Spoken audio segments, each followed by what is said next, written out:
बिस्मिल्लाहिर्रहमानिर्रहीम। दोस्तों अस्सलाम वालेकुम। पीपीएससी की तरफ से रिसेंटली लेक्चरार्स की जॉब्स आई हैं। आज मैं आपको इस वीडियो में बताऊंगा कि आपने इस जॉब्स के लिए किस तरह से अप्लाई करना है और क्या सही तरीका इख्तियार करना है। और बहुत सारे लोगों को ये मसाइल होते हैं कि वो ये समझते हैं कि शायद वो अप्लाई करने के अहल हैं या नहीं हैं और हमारे चांस कितने बाकी रह गए हैं। इन तरह के सारे सवालों का जवाब आपको मैं इस वीडियो में आज दूंगा। सबसे पहले आज वीडियो की तरफ चलते हैं। तो सबसे पहले जब भी आपने पीपीएससी पे अप्लाई करना हो तो आपने चलान फार्म डाउनलोड करना होता है। चलान फार्म को डाउनलोड भी करते हैं और उसको देखते हैं कि कैसे उसको फिल करना है। तो सबसे पहले आप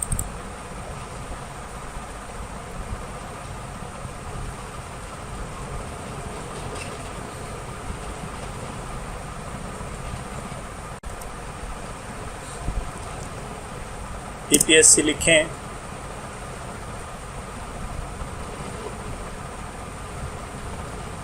सबसे पहले आप चलान फार्म यहाँ से आप जब आप गूगल में लिखेंगे तो यहाँ पे आ जाएगा, आप इसको डाउनलोड कर लेंगे। और डाउनलोड करने के बाद आप यहाँ पे इसको ओपन करेंगे तो आपके सामने इस तरह का इसका व्यू है। आपने इसको प्रिंट कर लेना है। प्रिंट करने के बाद आप देखेंगे इसको फिल कैसे करते हैं। मैं आपको इसका प्रॉपर प्रोसीजर बताता हूँ। सबसे पहले आप देख रहे हैं कि यहाँ पे ये वाला, यहाँ पे अपने अपना नाम मुकम्मल लिखना है। वो नाम लिखना है आपने जो आपके मैट्रिक के सर्टिफिकेट पे नाम है, वो नाम आप यहाँ पे मेंशन करेंगे। इसके बाद यहाँ पे अपने पोस्ट का हवाला देना है, जिस पोस्ट पे आपने अप्लाई कर रहे हैं। जैसे आप लेक्चरर की पोस्ट पे अप्लाई कर रहे हैं तो लेक्चरर मैथमेटिक्स आप अप्लाई यहाँ पे लिखेंगे। यहाँ पे सबसे अहम बात है कि आपने यहाँ पे केस नंबर दर्ज करना है। अब ये केस नंबर आपको कहाँ से मिलेगा, मैं इस बारे में भी आपको थोड़ी देर में भी बताता हूँ आगे वीडियो में जाके। इसके बाद यहाँ पे आप अमाउंट मेंशन करेंगे। अमाउंट यहाँ पे आपने 600 लिखनी है और यहाँ पे भी 600 आप लिखेंगे। और उसके बाद आपने जस्ट इसको बाई हैंड जो है आपने बैंक में जाके इसको आपने जमा करवाना है। इस चलान फार्म की 3 कॉपियाँ हैं तो आपने तीनों कॉपीज़ को आपने मुकम्मल तौर पे जो है वो फिल कर लेना है। जब आप ये चलान फार्म मुकम्मल कर चुके होंगे, फिल करके आप आ जाएं तो उसके बाद अगला काम आपका ये होगा कि आपने पीपीएससी की वेबसाइट पे जाना है। तो आइए हम पीपीएससी की वेबसाइट पे चलते हैं और इसको ओपन करते हैं वेबसाइट को। अब जैसे मैंने पीपीएससी की वेबसाइट को ओपन किया, आपने ये देखा कि यहाँ पे ये उसका जो फ्रंट पेज है वो नज़र आ रहा है। अब इस पेज में हमने जो एडवर्टाइजमेंट्स जॉब्स आई हुई हैं वो यहाँ पे मेंशन की हुई हैं। हमने एडवर्टाइजमेंट नंबर जो है लेटेस्ट जॉब, इसको मैंने डाउनलोड किया। अब ये लेक्चरर की जॉब्स हैं जो कि रिसेंटली अपलोड हुई हैं। तो यहाँ पे आप देख रहे हैं, अभी मैंने आपको जिक्र किया था कि चलान फार्म फिल करते हुए आपने केस नंबर लिखना है। तो वो केस नंबर कैसे लिखना है, तो देखें यहाँ पे ये लेक्चरर फ़ीमेल का नाम मेंशन किया हुआ है। तो अब लेक्चरर फ़ीमेल, अगर कोई फ़ीमेल अप्लाई कर रही है तो लेक्चरर फ़ीमेल के साइड पे आके यहाँ पे आके उसने देखना है। फ़र्ज़ करें उसका मुतल्लिका जो सब्जेक्ट है, फ़र्ज़ करें उसका सब्जेक्ट जो है वो हिस्ट्री है। तो अब यहाँ पे हिस्ट्री में आप देखें ये केस नंबर लिखा हुआ है हिस्ट्री का। तो आप ये हिस्ट्री का केस नंबर जो है ये वहाँ पे आपने चलान फार्म पे दर्ज करना होगा। तो यहाँ से आप चलान फार्म, यहाँ से आप केस नंबर लिखेंगे। अब हम इधर आए तो हम देखते हैं कि यहाँ पे उन्होंने बताया है कि मिनिमम क्वालिफ़िकेशन जो है वो इस अप्लाई करने के लिए वो मास्टर डिग्री है। ये सेकंड डिवीज़न वाले लोग जो भी है वो भी अप्लाई कर सकते हैं। और फीमेल के लिए जो एज लिमिट दी गई है वो रिलैक्सेशन एज डाल के टोटल 36 ईयर्स बनती है और मेल के लिए वो 33 ईयर्स होती है।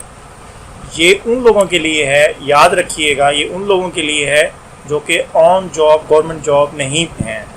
जो गवर्नमेंट जॉब करते हैं उनकी ये एज कंसिडर नहीं होती, याद रखिएगा। इसकी अभी मैं आपको मज़ीद डिटेल जो है, जैसे हम पीपीएससी वेबसाइट में मौजूद है, तो अब हम अप्लाई जब करेंगे तो मैं आपको इसका बारे में तफसीलन बताऊंगा कि क्या कैसे आपने इसको फाइंड आउट करना है कि आपकी एज एक्चुअली कितनी है। और उसके बाद नीचे सिलेबस दिया हुआ है। सिलेबस में ये बताया गया है कि जो क्वेश्चंस होंगे वो 100 मार्क्स का होगा, उसमें से 80% मार्क्स जो होंगे आपके क्वालिफिकेशन रिलेटेड क्वेश्चंस होंगे और 20% जनरल नॉलेज के हवाले से क्वेश्चन किए जाएंगे। और ये MCQ टाइप क्वेश्चन होता है जिसमें आपने जस्ट टिक करने होते हैं। तो ये हमारा एडवर्टाइजमेंट हो गई। अब इसको हम क्लोज़ करते हैं। अब जब हम चलान फार्म जमा करा चुके होंगे तो उसके बाद हम अप्लाई ऑनलाइन पे आके आपने यहाँ पे क्लिक कर देना है। तो यहाँ पे आप अप्लाई जिस पोस्ट पे भी आपने करना है, फ़र्ज़ करें लेक्चरर हिस्ट्री करें, लेक्चरर हिस्ट्री फ़ीमेल, यहाँ से आप सिलेक्ट करें। तो चलें अभी क्योंकि मैं एजुकेशन के लिए बना रहा हूँ तो लेक्चरर केमिस्ट्री फ़ीमेल मैंने इसको सिलेक्ट किया। इसको जैसे आप सिलेक्ट करेंगे तो आपके सामने ये पेज ओपन हो जाएगा और यहाँ पे आपको कुछ हिदायत दी जा रही हैं। हिदायत को आपने देखना है। इसको आपने I have read and understood this click करने के बाद आप यहाँ पे आएंगे। आपने अपनी पोस्ट को सिलेक्ट किया, वो पोस्ट इसके बाद आपने फिलअप फार्म के ऊपर क्लिक कर देना है। अब जैसे ही आप फिलअप फार्म पे क्लिक करेंगे तो यहाँ पे पास मज़ीद आपके पास हिदायत आएंगी। अब आपने आई कन्फर्म करने के बाद आपने अप्लाई ऑनलाइन पे क्लिक कर देना है। यहाँ पे आके आप अपना सबसे पहला जो काम है वो ये है कि आपने अपने CNSE नंबर देना है और इसमें जो फर्स्ट हमारा ये होता है इसमें आपने विद डैशेस देना है। तो यहाँ पे आप कोई भी CNSE नंबर, यहाँ पे अपना CNSE नंबर आप लिख रहे हैं जिसमें साथ आपने डैशेस का भी इस्तेमाल करना है और इसी को आपने फिर रिपीट करना है, लेकिन इसमें डैशेस का इस्तेमाल अब नहीं करना।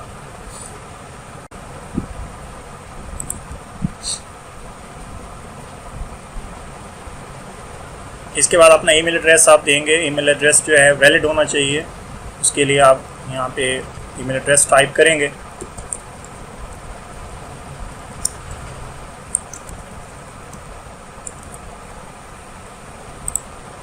अब मोबाइल नंबर देते हुए आपने ये ख्याल रखना है कि मोबाइल नंबर जो है ऐसा होना चाहिए जो कि किसी और नेटवर्क का ना हो, सेम नेटवर्क का नंबर होना चाहिए ताकि आपको मैसेज जो है PPSC का वो डिलीवर हो सके। अगर आपने पोर्टेबल या कन्वर्टेड आपने मोबाइल नंबर दे दिया तो आपको मैसेज जो है वो कभी रिसीव नहीं होगा। तो यहाँ पे आप मैसेज मोबाइल नंबर देते हुए ख़ास ख्याल रखिए। करेंगे नेक्स्ट जो है आपने सबसे पहले अपनी जेंडर सिलेक्शन करनी है। उसके बाद आप अपने डेट ऑफ बर्थ अपनी यहाँ मेंशन करेंगे। वो डेट ऑफ बर्थ जो आपकी मैट्रिक की सनद पे मौजूद है और वही आपकी उस पर होगी CNSE नंबर पे, CNSE कार्ड पे। तो आपने वो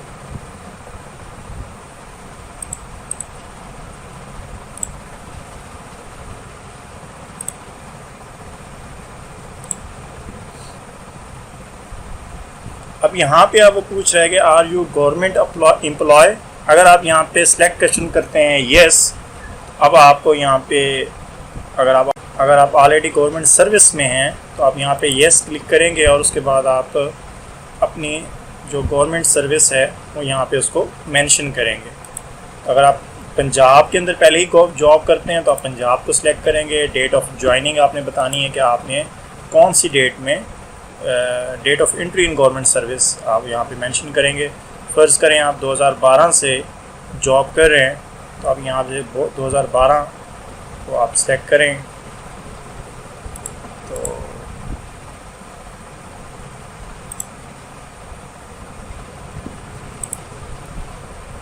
फरवरी में 6 फरवरी से, तो ये आपने मेंशन कर दिया। अब ये आपकी date of entry in government service थी। तो उसके बाद आपने अपनी जो सर्विस है आज तक, यानी कि इस लेक्चरर की जो लास्ट डेट है वो है 8 सितंबर। तो आपने 8 सितंबर तक आपकी जितनी सर्विस बनती है ऑलमोस्ट 8 ईयर्स के अराउंड अबाउट है। तो आप यहाँ पे वो ईयर्स काउंट करके यहाँ पे आप लिख देंगे कि आपकी कितने साल और कितने महीने और कितने दिन वो जो है आपकी सर्विस बन रही है। फिर आपने एनओसी लेना है एम्प्लॉय से। मैं इसका भी आपको एक बाद में ट्रिक बताऊंगा किसी इसके लिए मैं एक अलग से वीडियो बना के आपको बताऊंगा कि आप एनओसी लेना है तो उसके लिए प्रॉपर प्रोसीजर क्या है, और अगर आपने इमरजेंसी में लेना हो तो भी कैसे आप ले सकते हैं। इस हवाले से मैं आपको एक अलग से डिस्क्रिप्शन में एक लिंक दे दूँगा। उस वीडियो में मैं आपको बताऊँगा कैसे आपने एनओसी प्रोवाइड करना है। उसके बाद ये पूछ रहे हैं आपसे कि आपने कोई स्पेशल पर्सन का आप क्लेम करते हैं कि नहीं, तो हम नो कर देंगे। यहाँ पे आर्मी पर्सनल तो नहीं है, आप इसको भी नो कर दिया। उसके बाद आप आगे चलेंगे फर्दर और नेक्स्ट, तो आपके सामने इस तरह फॉर्म ओपन हो जाएगा। अब यहाँ पे आपने क्या करना है, सबसे पहले आपने अपने शनाख्ती कार्ड यहाँ पे आपने अपने शनाख्ती कार्ड और तस्वीर को अपलोड करना है। देखें सबसे पहला जो बॉक्स है इसमें आपने अपनी तस्वीर और शनाख्ती कार्ड अपलोड करना है। ये जो लिखा हुआ है चूज़ फाइल, यहाँ से आपने फ़ाइल सेलेक्ट करनी है सबसे पहले अपनी तस्वीर की। ठीक है, क्लिक करेंगे, जहाँ आपने कंप्यूटर में वो अपनी तस्वीर रखी होगी उसको सिलेक्ट करेंगे और ओपन के ऊपर क्लिक करेंगे तो यहाँ पे देखें शो हो गई है। अब आपने अपलोड पे के ऊपर क्लिक करना है तो वो यहाँ पे आपकी तस्वीर ज़ाहिर हो जाएगी। ठीक है, अब मैं अपलोड पिक्चर पे क्लिक कर रहा हूँ, अब देखें ये यहाँ पे शो हो गई। और मैं फिर आपको बता रहा हूँ पिक्चर का साइज़ जो है वो 25 KB से कम होना चाहिए, 25 KB या 25 KB से कम होना चाहिए। अब ये आपकी तस्वीर आ गई। आगे है शनाख्ती कार्ड कि आपने अपना शनाख्ती कार्ड की तस्वीर यहाँ पे लगानी है। चूज़ फाइल के ऊपर क्लिक करेंगे, यहाँ से आप अपने आईडी कार्ड को जहाँ पे आपने कंप्यूटर में रखा होगा उसको आप सिलेक्ट करेंगे। ये मैं एक फॉर्मेलिटी के तौर पे दिखा रहा हूँ आपको। तो उसके बाद जैसे आप सिलेक्ट कर लेंगे फिर आप अपलोड CNIC पिक के ऊपर क्लिक करेंगे तो यहाँ पे आपका जो आईडी कार्ड है वो शो हो जाएगा। ठीक है, ये वाला पोर्शन आपका कंप्लीट हो गया। उसके बाद नेक्स्ट पोर्शन पे आ जाएं, वो है बैंक की जो चालान आपने पे किया उसके हवाले से है। ठीक है, तो देखें डाटा नॉट इंटर्ड येट, इसके सामने लिखा हुआ कि अभी तक ये डाटा इंटर नहीं किया। तो जैसे ही आप इंटर कर लेंगे तो यहाँ पे आ जाएगा कि डाटा सक्सेसफुली सबमिटेड या इंटर्ड। तो आप इसके सामने लिखा हुआ ऐड, इसके ऊपर क्लिक करेंगे, यहाँ पे आ जाएगा। सबसे पहले आपने वो बैंक में जो फीस जमा करवाई है उसका चालान फॉर्म उसको सेलेक्ट करेंगे। यहाँ मैं चूज़ फाइल के ऊपर क्लिक कर रहा हूँ। क्लिक करने के बाद मैं वही एक इमेज जो है उसको सिलेक्ट कर रहा हूँ। सेलेक्ट करने के बाद अपलोड पिक्चर के ऊपर मैं क्लिक करता हूँ तो देखें इस तरह ये मैंने वही शो करवाई है आपको, सिर्फ आपको दिखाने के लिए, क्योंकि फ़ीस तो मैंने जमा नहीं करवाई, ना मेरे पास कोई है। सिर्फ मैं आप लोगों को एक सैंपल के तौर पे दिखा रहा हूँ कि आपने जो आपके पास चालान का सैंपल होगा वो इस तरह फिर शो होगा। ठीक है, उसके बाद आपने क्या करना है, नीचे रिसेप्शन डेट लिख देंगे कि आपने किस डेट को फीस जमा करवाई है। ठीक है, फर्ज करें आज की डेट को आपने फीस जमा करवाई है तो वो आज की डेट आप लिख देंगे। अगर आपने आज की डेट नहीं है, कल की डेट है, जो भी है, तो वो आप भी यहाँ से सिलेक्ट कर सकते हैं, इसको आगे पीछे करके इस तरह देखें ये। उसके बाद बैंक रिसेप्शन नंबर, जो आपने चालान पे किया है उसकी जो रसीद नंबर है वो आप लिखेंगे। ठीक है, ये आपको जब आप फीस जमा करवाते हैं, ये मैं आपको ये भी क्लियर कर दूं कि आपको पता नहीं होगा कि बैंक रिसेप्शन नंबर क्या होता है। जब आप फीस जमा करवाएंगे नेशनल बैंक वाले ऊपर एक नंबर आपको लिख के देंगे, उसके ऊपर दायरा लगा देंगे, वो नंबर आपने यहाँ पे लिखना है, बैंक रिसेप्शन नंबर। जैसे ही आप फीस जमा कराएंगे बैंक में तो जो आपके चालान के ऊपर एक नंबर लिख के उसके ऊपर दायरा लगा देंगे, वो नंबर आपने यहाँ पे लिखना है। ठीक है, उसके बाद जिस बैंक में जमा करवाई, फर्क करें नेशनल बैंक में जमा करवाई, और कोशिश करें आप अपनी फीस नेशनल बैंक में जमा करवाएं। उसके बाद सिटी नेम, ठीक है, जो भी है आपका एबटाबाद है जहां आपने फीस जमा करवाई है वो आ जाएगा, और उसके बाद उसकी ब्रांच आ जाएगी। उसके बाद 600 रुपये फीस आपने जमा करवाई है और सेव इन्फॉर्मेशन के ऊपर आप क्लिक कर देंगे।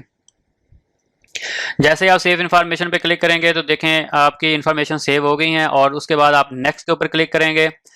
अब देखें जैसे ही आपने नेक्स्ट ऊपर क्लिक किया तो आपके सामने ये वाला आ गया, डाटा सेव सक्सेसफुली। उसके बाद अब आपने पर्सनल रिकॉर्ड स्टेटस वो ऐड करना है। अभी देखें ये यहाँ लिखा हुआ है डाटा नॉट इंटर्ड येट, जैसे आप इंटर कर लेंगे तो इसी तरह लिखा हुआ आ जाएगा। तो आपने इसको इंटर करने के लिए, पर्सनल रिकॉर्ड को इंटर करने के लिए ऐड के ऊपर क्लिक करेंगे। यहाँ आप अपना नाम लिखेंगे। ठीक है, और नाम जो आपने लिखना है वो मैट्रिक सर्टिफिकेट के मुताबिक लिखना है, नाम में कोई गलती नहीं होनी चाहिए। ठीक है, उसके बाद रिलीजन मुस्लिम। ठीक है, आईडी कार्ड नंबर आपका खुद आ जाएगा। यहाँ पे आईडी कार्ड की एक्सपायरी डेट आपने देख के वो लिखनी है जो आपकी एक्सपायरी डेट है। ठीक है। बैक साइड पे अगर आप देखेंगे तो वहाँ एक्सपायरी डेट आपके आईडी कार्ड का लिखी होगी, वो आपने लिखनी है। पोस्टल एड्रेस आप अपना लिखेंगे। मोबाइल नंबर, फ़ोन नंबर एक आपने लिख दिया है, और दूसरा भी अगर लिखना चाहें तो वो आप यहाँ पे लिख सकते हैं अपना मोबाइल नंबर, या वही जो आपने पहले लिखा है वो भी यहाँ पे आप लिख सकते हैं। उसके बाद फादर नेम आ जाएगा आपका, ठीक है। उसके बाद डोमिसाइल डिस्ट्रिक्ट, जो आपका जिस डिस्ट्रिक्ट का आपका डोमिसाइल है वो आप सिलेक्ट करेंगे। उसके बाद डोमिसाइल इशू डेट, कि किस डेट को डोमिसाइल जो है वो इशू हुआ था वो सिलेक्ट करेंगे। मटेरियल सॉरी, उसके बाद आएगा आप शादीशुदा हैं या नहीं। अगर आप शादीशुदा नहीं हैं तो सिंगल पे क्लिक करेंगे, अगर आप शादीशुदा हैं तो मैरिड के ऊपर क्लिक करेंगे। या अगर आप मैरिड के ऊपर क्लिक करेंगे तो फिर अपनी बीवी का इधर नाम लिखेंगे। अगर नहीं आप शादीशुदा नहीं है तो फिर यहाँ पे नाम कुछ भी नहीं आएगा, ठीक है। बाकी ये सारे नो नो आपने करने हैं। और रजिस्ट्रेशन एक्सपायरी डेट ये जो है ये सिर्फ डॉक्टर, इंजीनियर और जो वकील हैं उनके लिए है। बाकी ये आपने सारे नो नो कर देने हैं, ये भी आपने खाली छोड़ देना है, यहाँ कुछ नहीं लिखना। ये सिर्फ लायर्स और इंजीनियर्स और फार्मासिस्ट और डॉक्टर वगैरह के लिए हैं, ठीक है। और एंड पे ये जो पोर्शन है ये आपने फिल करना है कि आपने जो एग्जामिनेशन जो इम्तहान देना है उसका जो सेंटर है वो सिलेक्ट करना है, ठीक है। कि आप अपना रिटर्न टेस्ट या इंटरव्यू कौन से सेंटर में देना चाहते हैं, ये सेंटर हैं, इनमें से कोई एक आपने सिलेक्ट करना है। फर्ज करें मैं ये मुल्तान सेलेक्ट कर लेता हूँ, और आपको जो करीब पड़ता है आपने वो सिलेक्ट करना है। उसके बाद आप कितनी आपको पहले आपने कितने चांस जो हैं वो अप्लाई कर लिया है। अगर आपने पहली दफ़ा अप्लाई कर रहे हैं तो आप 0, अगर आप दूसरी एक दफ़ा आपने पहले अप्लाई किया है तो आप 1 पे क्लिक करेंगे, तो आपने पहले अप्लाई नहीं किया तो आप 0 पे क्लिक करेंगे। अगर आपने पहले अप्लाई किया है एक दफ़ा इसी पोस्ट के ऊपर तो फिर आप 1 सेलेक्ट करेंगे, ठीक है। तो अगर आपने नहीं किया तो आप 0, उसके बाद सेव इन्फॉर्मेशन के ऊपर क्लिक करेंगे, ठीक है। तो आप देखें इन्फॉर्मेशन सेव हो चुकी हैं। अगर आप नेक्स्ट करेंगे तो वहाँ पे शो हो जाएंगे कि डाटा सक्सेसफुली सेव्ड। उसके बाद है एजुकेशनल रिकॉर्ड, ऐड के ऊपर क्लिक करेंगे। तो यहाँ पे आपने अपना सब्जेक्ट सेलेक्ट करना है कि आपका जो कम्बिनेशन है जो वो सिलेक्ट करना है। फर्ज करें मैंने बॉटनी के लिए अप्लाई किया है तो ये मेरा एक कम्बिनेशन बना हुआ है कि मैंने मैटर किया था, उसके बाद मैंने इंटरमीडिएट, उसके बाद मैंने बैचलर, उसके बाद मैंने एमएससी बॉटनी, ठीक है। तो इसी हिसाब से जो आपका बन रहा है आपने वही लिखना है, ठीक है। ये मुख्तलिफ ग्रुप हैं, आपने वो देख लेने हैं जो आपका ग्रुप है वो। आप देखें कुछ होते हैं उन्होंने इंटर मैटर किया होता है, उसके बाद इंटरमीडिएट, उसके बाद बीएस ऑनर बॉटनी किया होता है कि डायरेक्ट 4 साल का बॉटनी जो है वो किया होता है। तो फिर आप ये वाला पोर्शन सिलेक्ट करेंगे, ठीक है। एक ये है बीएससी ऑनर, अगर आपने ये किया है तो आप ये सिलेक्ट करेंगे। अगर आपने बीएस ऑनर किया है तो फिर आप ये सिलेक्ट करेंगे। फर्ज करें मैंने मैटर किया, उसके बाद इंटरमीडिएट किया, उसके बाद मैंने बीएस बॉटनी किया, तो फिर मैं ये वाला पोर्शन जो है ये सिलेक्ट करूंगा। ये है सेट नंबर 14, तो मैं सेट नंबर 14 को सिलेक्ट करूंगा। ये मैंने सेट नंबर 14 सिलेक्ट कर लिया। अगर आपने बैचलर किया है उसके बाद एमएससी बॉटनी किया है तो फिर आप ये वाला सेट सिलेक्ट करेंगे, ठीक है। करने के बाद मैं प्रोसीड फर्दर के ऊपर क्लिक कर दूंगा। अब ये मेरा सेट आ गया मेरे सामने, ठीक है। इसकी अब मैंने डिटेल इसके अंदर इंटर करनी है, तो इसके लिए मैं प्रोसीड फर्दर पे क्लिक करूंगा। तो सबसे पहले मैटर की मैं जो डाटा है वो इंटर करूंगा, ठीक है। ऊपर आ गया मैट्रिकुलेशन, उसके बाद बोर्ड कौन सा था, फर्ज करें ये बोर्ड था, ये मैंने पहला ही आगा खान मेडिकल कॉलेज से मैंने किया था, ठीक है। ये जो आपका है आपने वो सिलेक्ट करना है, ये मैं आपको सिर्फ एग्जांपल के तौर पे समझा रहा हूँ। अगर आपका बोर्ड आपको यहाँ लिस्ट में मौजूद नहीं है तो फिर आप इस खाने में लिख सकते हैं। मेजर सब्जेक्ट आपके कौन से थे, फर्ज करें आपका इंग्लिश सॉरी आपका था केमिस्ट्री, बायो, फिजिक्स, ठीक है। तो मेन सब्जेक्ट जो हैं वो आप यहाँ पे लिख देंगे, जैसे मैं लिख रहा हूँ केमिस्ट्री, उसके बाद बायो, उसके बाद फिजिक्स। मेन जो सब्जेक्ट हैं वो आपने लिख देने हैं, ठीक है। उसके बाद रिजल्ट डिक्लेयर डेट के किस डेट को आपका रिजल्ट डिक्लेयर हुआ था। फर्ज करें आपका रिजल्ट डिक्लेयर हुआ था 12/07/2007 को, ठीक है। तो वो डेट आपने लिख देनी है। एग्जामिनेशन सिस्टम एनुअल था और कितने आपने मार्क्स हासिल किए थे। फर्ज करें आपने 700 मार्क्स हासिल किया। टोटल मार्क्स कितने थे 1050, ठीक है, या 850, जो भी आपके मार्क्स थे टोटल वो आपने अपने मैट्रिक सर्टिफिकेट से देख के लिख देने हैं। फर्स्ट डिवीजन बनी है वो लिख देंगे। इतना कुछ लिखने के बाद आप फिर यहाँ पे क्लिक करेंगे ऐड एंड अदर एजुकेशन। ठीक है, जब आप यहाँ पे क्लिक करेंगे तो देखें ये आपकी एक एंट्री ऐड होगी मैट्रिक सर्टिफिकेट की। तो उसके बाद आप अब नेक्स्ट जो है इंटर करेंगे इंटरमीडिएट का डाटा। इंटरमीडिएट पहले सेलेक्ट करेंगे। ठीक है, करने के बाद अब आप अपना बोर्ड सेलेक्ट करेंगे। ठीक है,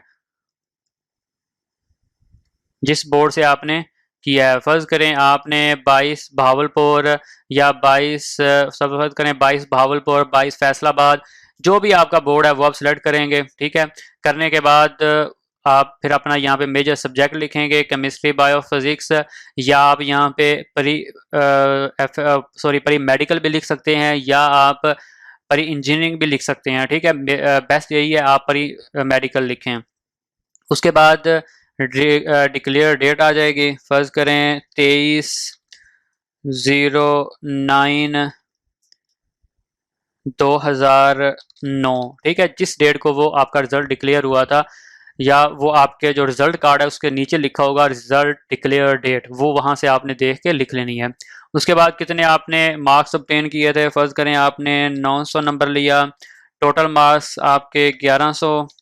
ठीक है, फर्स्ट डिवीज़न इतना लिखने के बाद आगे ऐड अनदर पे क्लिक कर देंगे तो ये दूसरी एंट्री आपकी ऐड हो गई। उसके बाद आप फिर यहाँ पे क्लिक करेंगे और बीएस बॉटनी के ऊपर क्लिक करेंगे। बीएस बॉटनी जिस बोर्ड से या यूनिवर्सिटी से आपने की वो लिख देंगे। ठीक है, फर्ज करें आपने की है जो भी आपकी यूनिवर्सिटी है। ठीक है, ये मैं कर रहा हूँ एक सिलेक्ट। ठीक है, उसके बाद मेजर सब्जेक्ट आपका आ जाएगा बॉटनी, वो लिख देंगे, और रिजल्ट डिक्लेयर डेट 25/09/2014 या 2013, जो भी डेट है आपकी वो लिख देंगे। ठीक है, उसके बाद सीजीपी आपकी कितनी बनी है, 3.7 बनी है, वो लिख देंगे। टोटल कितनी है, 4.00 आ जाएगी। ठीक है, फर्स्ट डिवीज़न बनी है, या आपका ग्रेड है वो लिख देंगे, फर्स्ट करें बी ग्रेड आ गया या ए ग्रेड, जो भी है वो लिख देंगे।